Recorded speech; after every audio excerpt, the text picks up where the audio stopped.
Welcome to Muhammad's Boom Boom Room, where all of my guests either agree with me completely or they go boom. I am your host, the Prophet Muhammad, peace be upon me. And now with me today is a true disciple of Isa bin Miriam. He is the Apostle Paul. Happy to meet you, Paul. Glad to be here, Muhammad. But who is this Isa? Oh, as everyone knows, Isa is the Arabic name for Jesus. No, it isn't. The Arabic name for Jesus is Yasuh. Isa is the Arabic name for Jacob's brother Esau.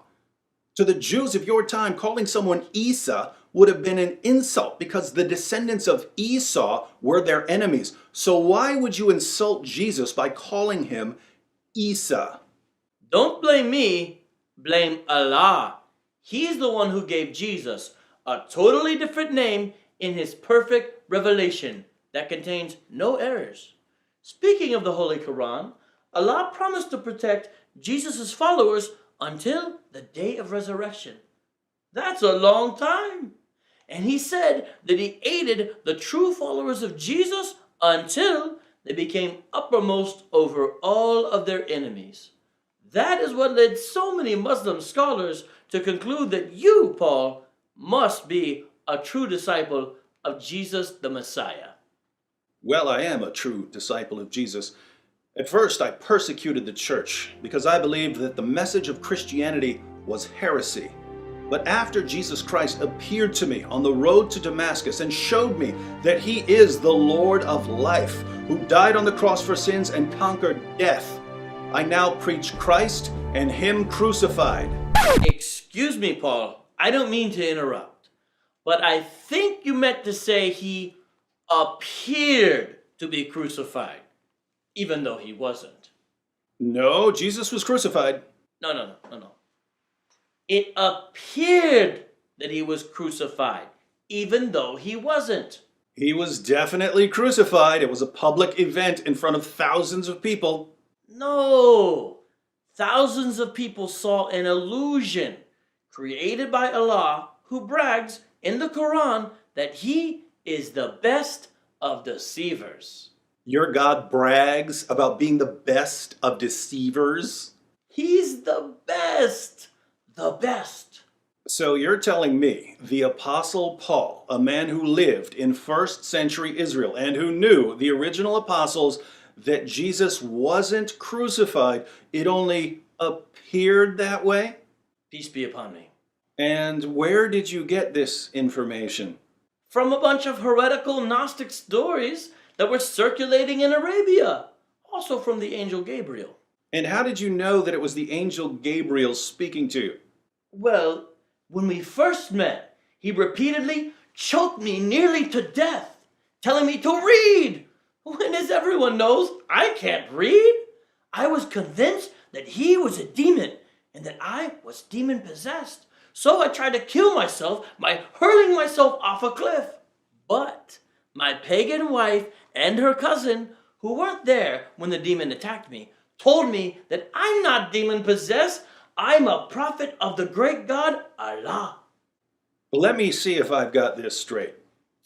A God who describes himself as the best of deceivers sent an angel that you initially thought was a demon. And this angel, after repeatedly choking you almost to death because you couldn't obey his command to read, eventually revealed to you that Jesus didn't actually die.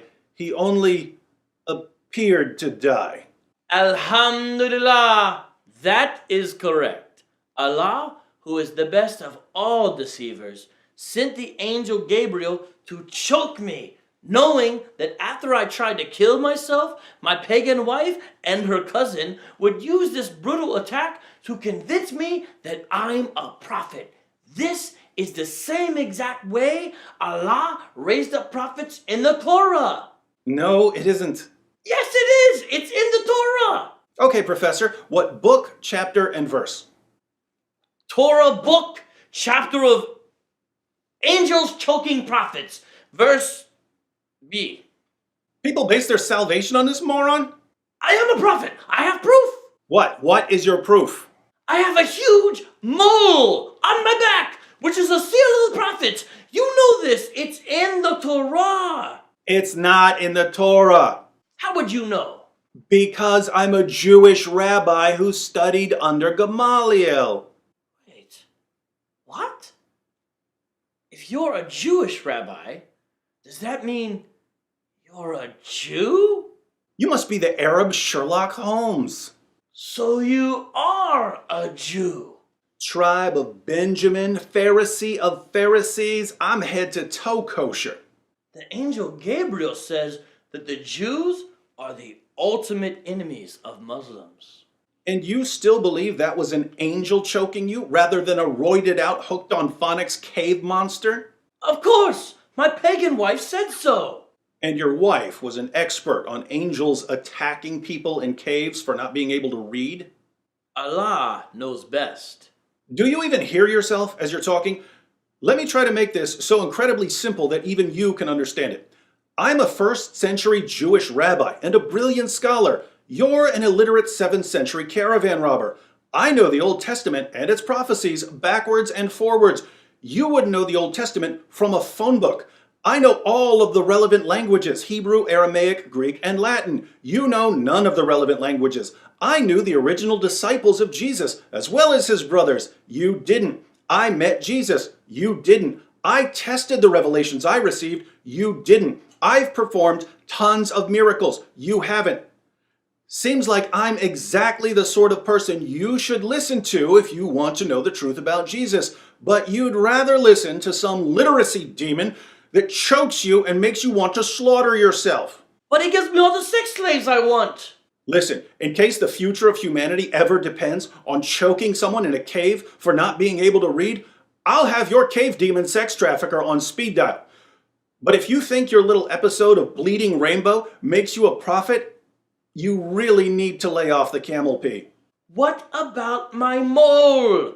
You forgot about the giant mole that proves I am a prophet. Everything you say proves you're the most obvious false prophet in history. Do not say that.